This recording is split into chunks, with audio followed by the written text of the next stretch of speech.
On Memorial Day weekend, thousands of KMA land residents will head to area cemeteries to decorate the graves of loved ones, friends, and others who have gone before them. As they head into rural cemeteries in the area, they may discover there is an epidemic going on, an epidemic of headstones being destroyed and in disrepair. Such is the case here at the Elmwood Cemetery in Coyne, where a local resident has taken on the task of trying to repair some of these headstones that have been damaged for years. The big brown one up here was really bad, wasn't it?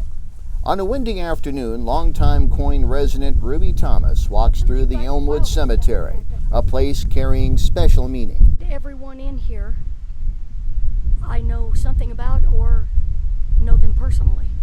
So this was kind of a special project. And I used to walk this cemetery all the time with my dogs, and you kept wondering, why isn't somebody fixing it? Why aren't they raising this stone? Or this one's down over here, or they're not mowing it.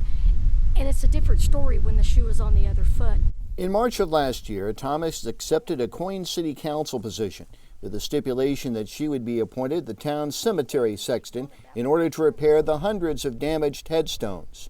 To her dismay, she discovered the community had no money for cemetery repairs or maintenance. I asked them, show me the books, show how much have I got in the account, I got to stay within budget. And they started laughing at me and said, you don't have any money.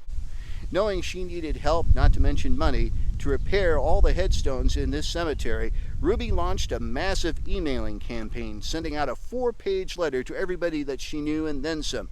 The result, more than $11,000 was raised for not only the headstone repairs, but also for the cemetery upkeep.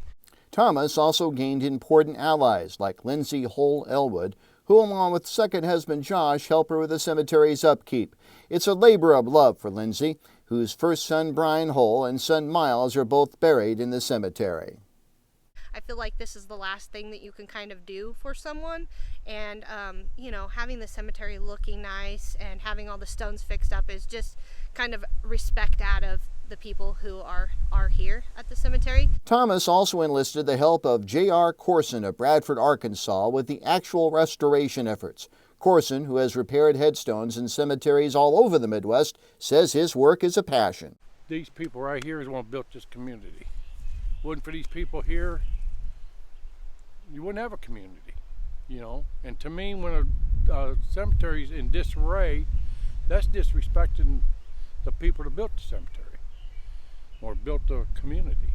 Despite the initial fundraising and repair successes, Thomas says more donations are needed in order to repair another 100 stones in the next several months. Additionally, she says it's time for younger generations to volunteer to help save and maintain the Coyne Cemetery and others. Anyone wishing to donate to the Elmwood Cemetery Repair Project should send a check to the Coyne City Clerk, made payable to the Elmwood Cemetery Fund. We'll have the particulars with the web story at kmaland.com. For KMA News, I'm Mike Peterson.